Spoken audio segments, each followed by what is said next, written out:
Hello, my braid spot beauties. Are you guys ready for the springtime? I want you guys to check out these beautiful, beautiful cotton candy lemonade braids with these beautiful colors for springtime. All you got to do is stay tuned and keep on watching.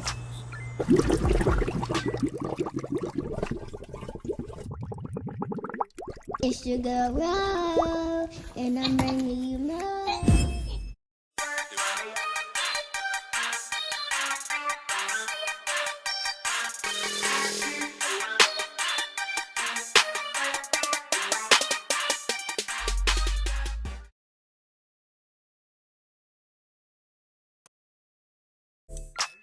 And today I will be doing a little tutorial on these beautiful, I'll call them the crisscross cotton candy lemonade braids. And I call them the cotton candy lemonade braids because of the colors that I'm going to be using towards the end, the ombre colors. And of course the braid style or braid technique is crisscross. I really didn't want to do a voiceover. I just wanted you guys to see me do the style so you can kind of engage in the style by just watching it.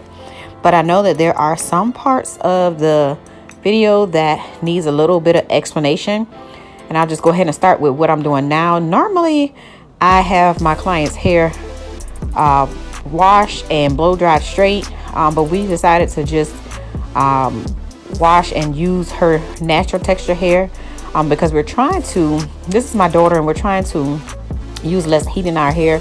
So I just let her wash her hair and just let it air dry.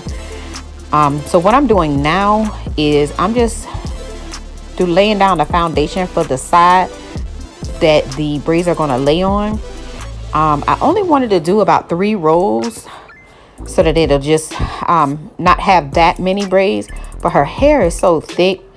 So I ended up doing maybe about 4 to 5 rows. And I did do them as knotless braids instead of just the regular single box braids. And I'm just going to do this up until I feel like I have the desired amount that I'm going to need for her side. I do want her side to be full. So as you can see, I'm just letting you guys see that. And I'm actually up to the last row. I believe again it's 4 or 5 rows. We'll see in just a moment. But once I've completed that, yes, 4 rows. Once I completed that, I just tied it off. Then I began to work on the crisscross. Now this is the part that I felt like I needed to explain. First things first is I did not braid the braids that's coming diagonal, I want to say, coming down. I did not show you guys how I did that on camera. I did that off camera, but you will get to see them once the style is completed. But I believe I did about 6 braids coming down at a diagonal angle, and then I just took whatever hair that was left and began to cross it over those braids. Now right here, I started out in the back of the head, and I once realized I got through that starting out in the back created more braids than I needed, and it made it look more fuller and closer together. So you really didn't get that crisscross effect, and it wasn't going in the angle that it needed to go in. So you'll see later that I took those braids out and I started in a different angle. I actually started at the top. You'll see me doing that. So I had to take out maybe about 8 braids once I realized that it wasn't going to work in the direction that I was doing it in. So just stay tuned and watch.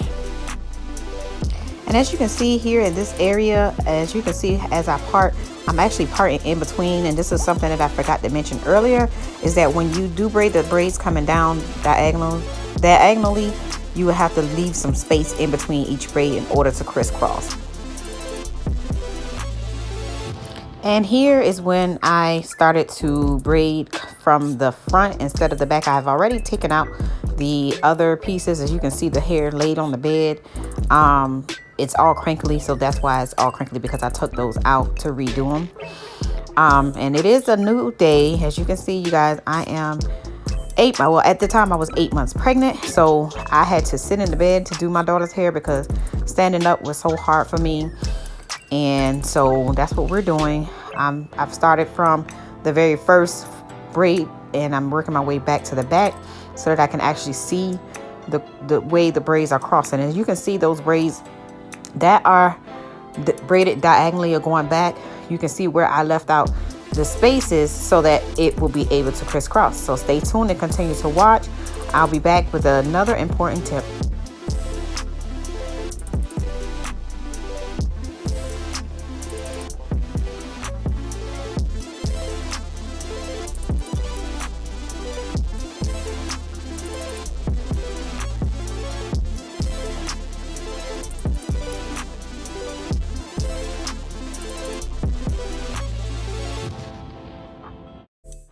The other tip that I wanted to add in is that when you're working with natural hair, you have to keep in mind that the hair has not been blown dry straight or straightened in any way.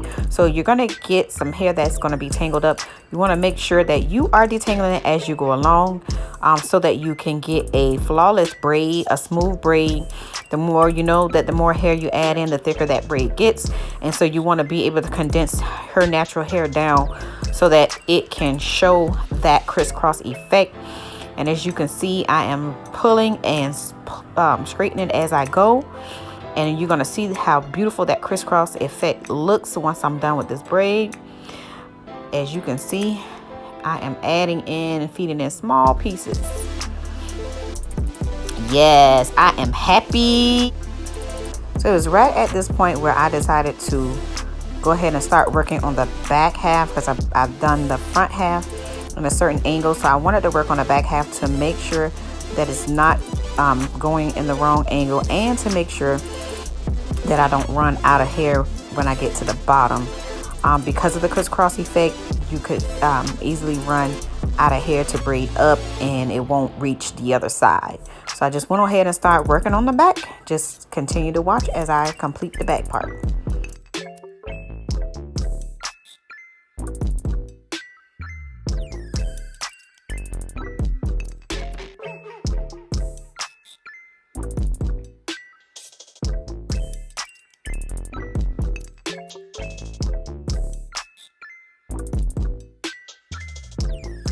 All right, you guys, so at this point I am almost through. I have about 4 more braids, maybe three or 4 more braids to complete. Like I said, I have to, at this point her hair is very thick, so I'm having to take the hair and comb it out as much as I can, because I don't want to make too many braids to where the braids are so close together that you can't see the crisscross effect. So I'm trying to braid it as small as I can, but as smooth as I can based on the hair texture that she has. So I'm feeding in very small pieces, as you can tell. Also, I wanted to add that I am using the Murray's Edge wax for the parting and smoothing of the hair to get it more tamed and laid. And as you can see, again, I am combing it through and I'm feeding in the edge wax. I'm going to continue to braid these last few braids. Oh, and by the way, please excuse my baby bump. It is poking out all over the place. I did not buy any maternity clothes, so majority of my shirts fit like this. And I'm in the house anyway, so just please excuse it. Please excuse it. And stay tuned.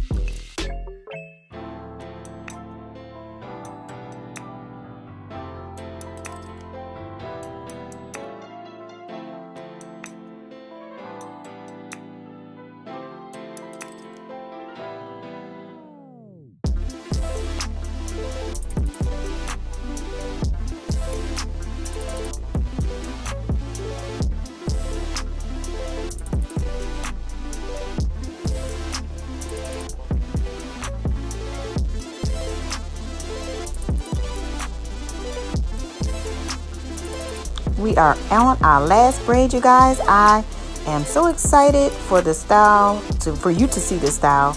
As you can see, it's not that many that went across, but due to the fact that her hair is so thick, we had to do as much as we can to allow it to lay as flat as possible. And I do wanted to add, you guys, that for each braid, we did not braid it all the way to the end. We braided mostly to the end so that we can go ahead and start feeding in her ombre colors. And if you can see how the ends, I did not time or anything. I just left them loose. And look at that crisscross. That is gorgeous. Now it's time to go ahead and start adding in these colors. I wanted to go ahead and show you guys what hair that I use for the entire head. I started out with the Expressions pre-stretch, 3 times pre-stretch 52" in the color 1B. That's what I used to start her hair off with. Then I added 3 additional colors, which is what gave me that cotton candy effect. The first color was that Primrose, which is that paint color. I've already thrown it down, but I'm gonna pick it back up for you guys so you can see. It's a 3 times runway. I believe theirs is 24 inches. So I have the Primrose, the Periwinkle, which is that blue color, and then the Lilac, which is like a light purple. All right, you guys, so what I'm doing now is I am prepping the colored hair to add to the end. The 24 inches is way too long to add for each color.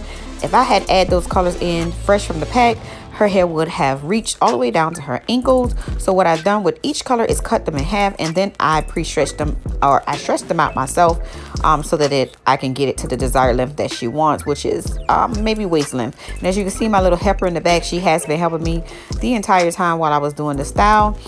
The first braid that I did do, I started out using the the Primrose, which is the pink color, and then I went to the blue, the Periwinkle, and then the Lilac. But I didn't like the way those colors look in that going that way. So what I did was I changed it up, and I started out with Periwinkle, which is the blue. Then I went to the Primrose, which is the pink, and then the Lilac, which is the purple color. So it went from dark to light. I'm gonna do this for each and every individual braid. Any braid that I needed to braid down a little bit further, as you can see, I'm braiding that down. Then I began adding in very tiny pieces until it is covering up the black. In the part where there is black, or any parts where I have to cover up another color, I use the tuck method to tuck it in so that it could cover up really well. But as you can see, this is the very first one, so I did start it out with the Primrose, and then again you're gonna see me do the rest with the Periwinkle first. And as you can see, my little helper, she is in there separating the hair for me. She is a great help. But just stay tuned and watch as we complete this look, and we'll be back with the finished results.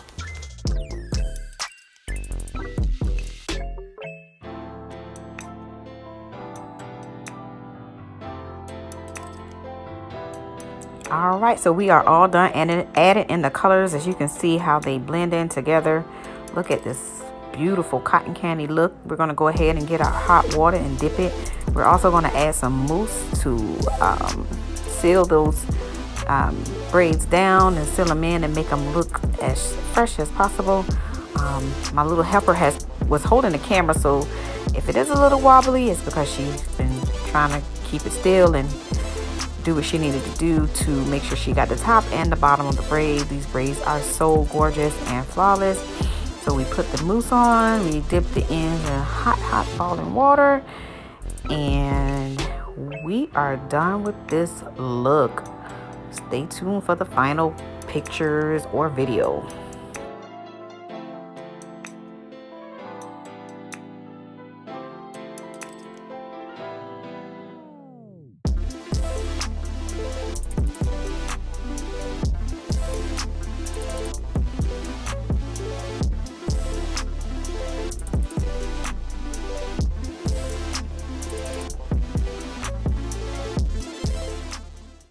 And there you have it. We are all done. We're outside now doing a little photo shoot in this beautiful sun, catching this little daylight for you guys. And I want to thank you guys for tuning in through this entire video. If you are new to my channel, thank you for subscribing to my channel. If you haven't already done so, make sure you hit that subscribe button and that notification bell so that you can get the latest uploads to my channel. If you like what you see, please make sure you share. Sharing is caring. And as always, be a blessing to others. Goodbye. See you in the next video. It's your girl, Ro, and I'm bringing you more.